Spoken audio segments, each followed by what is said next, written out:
Assalamualaikum warahmatullahi wabarakatuh. Nama saya Sonia Ramadhani dari kelas MJ 205 Prodi PJJ Manajemen.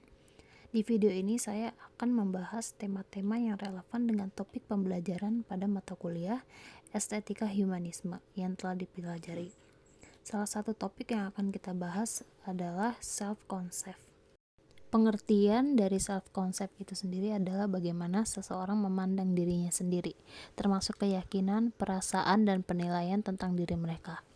Self-concept dapat mempengaruhi perilaku, motivasi, dan hubungan dengan orang lain.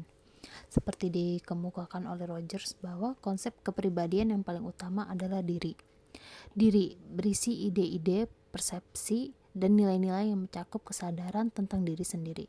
Konsep diri ini juga merupakan representasi diri yang mencakup identitas, yakni karakteristik personal, pengalaman, peran, dan status sosial. Menurut Branch pada tahun 1993, suatu self-concept yang positif dapat disamakan dengan evaluasi diri yang positif, penghargaan diri yang positif, penerimaan diri yang positif. Self-concept yang negatif menjadi sinonim dengan evaluasi diri yang negatif, membenci diri, perasaan rendah diri, dan tiada perasaan yang menghargai pribadi dan penerimaan diri. Cawages menjelaskan bahwa self-concept mencakup seluruh pandangan individu akan dimensi fisiknya, karakteristiknya pribadinya, motivasinya, kelemahannya, kelebihannya atau kecakapannya, kegagalan, dan sebagainya. Dari beberapa teori di atas, maka dapat disimpulkan bahwa self-concept yang merupakan sikap kepercayaan dirinya dan keyakinan mengenai kelemahan dan kelebihan yang ada pada dirinya sendiri, serta karakteristik fisiknya yang terbentuk melalui persepsi dan interpretasi terhadap diri sendiri dan lingkungannya. Konsep dari self-concept ini juga mencakup berbagai macam aspek, termasuk identitas, citra diri, harga diri, peran, nilai, dan tujuan. Aspek-aspek tersebut antara lain yang pertama ada identitas. Identitas diri adalah bagaimana seseorang mendefinisikan dirinya sendiri, termasuk peran, nilai, dan tujuan hidup. Identitas diri dapat dipengaruhi oleh faktor-faktor seperti keluarga, budaya, dan pengalaman hidup. Yang kedua, ada citra diri.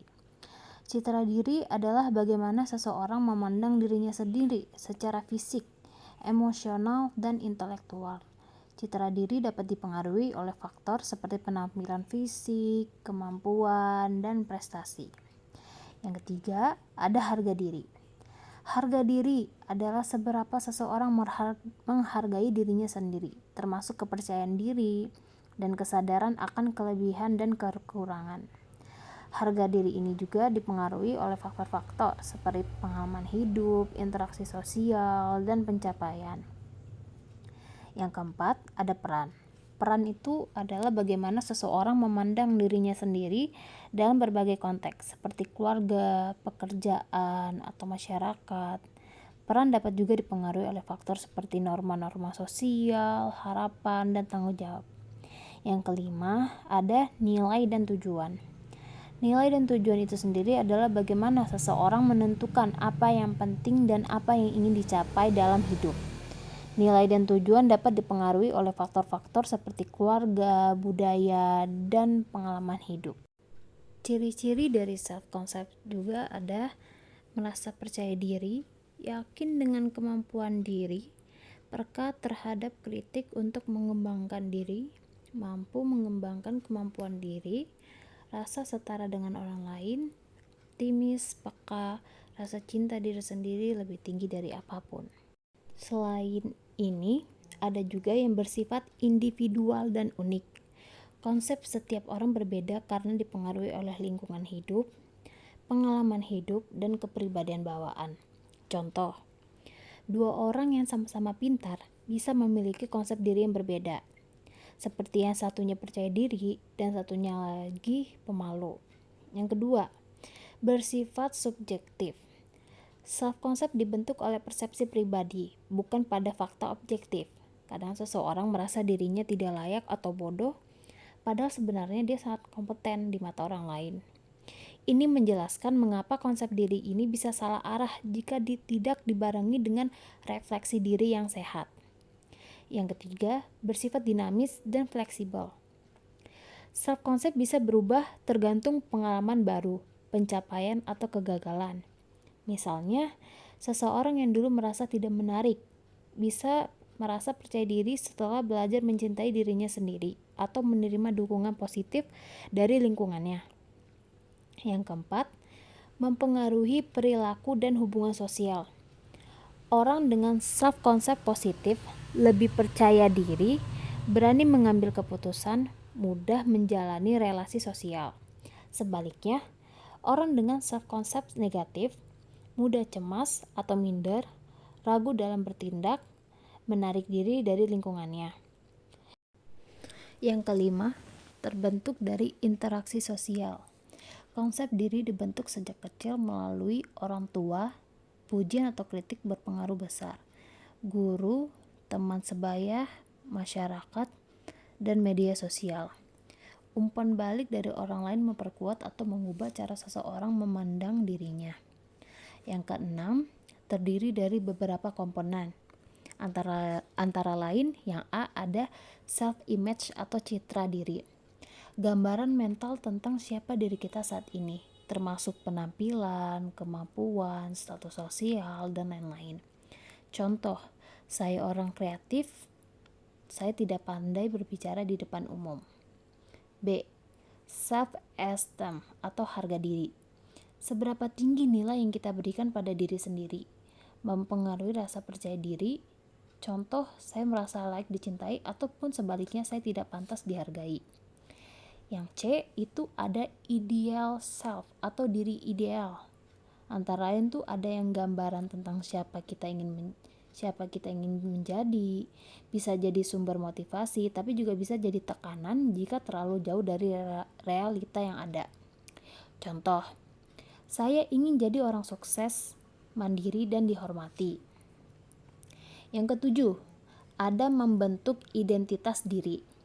Antara lain itu ada konsep diri berperan penting dalam membentuk identitas diri, siapa saya. Yang kedua juga ada termasuk nilai hidup, keyakinan hidup, tujuan hidup, dan peran dalam masyarakat. Yang ke-8, dapat positif atau negatif. Konsep diri positif antara lain itu menerima kekurangan diri, mengenali kelebihan, dan punya pandangan realistis. Yang untuk konsep diri negatifnya, merasa rendah diri, membandingkan diri sendiri secara berlebihan, dan tidak percaya diri pada kemampuannya sendiri. Cara membangun self-concept diri yang sehat itu, nomor pertama, kenali diri sendiri. Langkah pertama untuk membentuk self-concept adalah memahami siapa kamu sebenarnya. Caranya, seperti tulis kekuatan dan kelemahanmu, lalu renungkanlah apa yang kamu sukai dari dirimu dan apa yang ingin kamu perbaiki.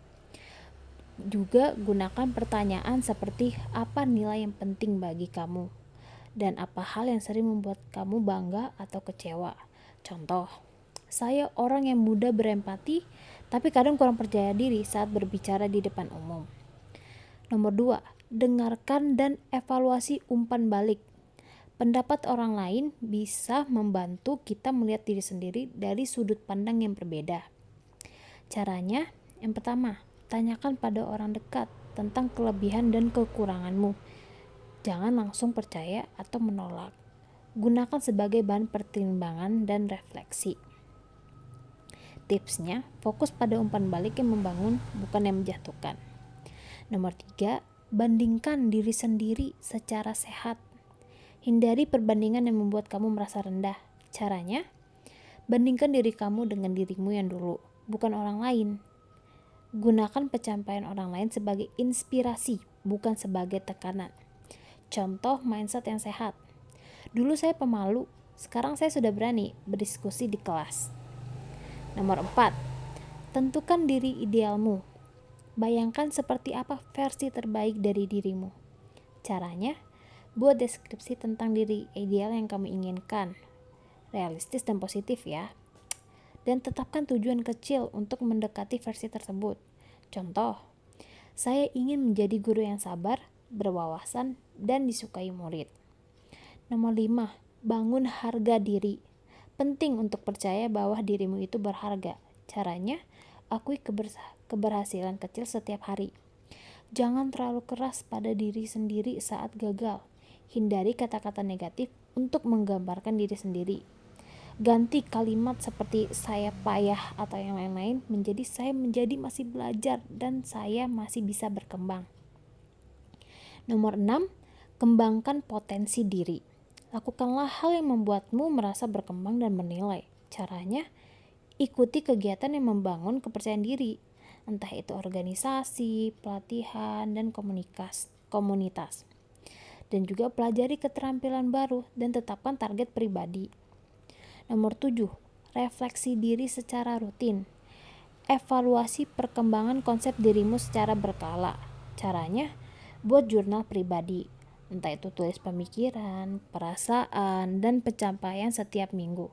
Tanyakan, apakah saya lebih mengenal dan menerima diri saya yang sekarang dibanding yang sebelumnya?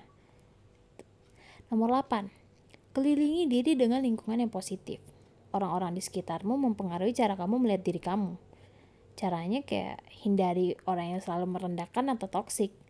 Yang kedua juga cari lingkungan yang suportif dan menghargai kamu. Pada kesimpulan kali ini, self-concept atau konsep diri adalah gambaran yang kita miliki tentang diri kita sendiri. Konsep diri dipengaruhi oleh banyaknya hal, termasuk interaksi kita dengan orang-orang yang penting dalam hidup kita.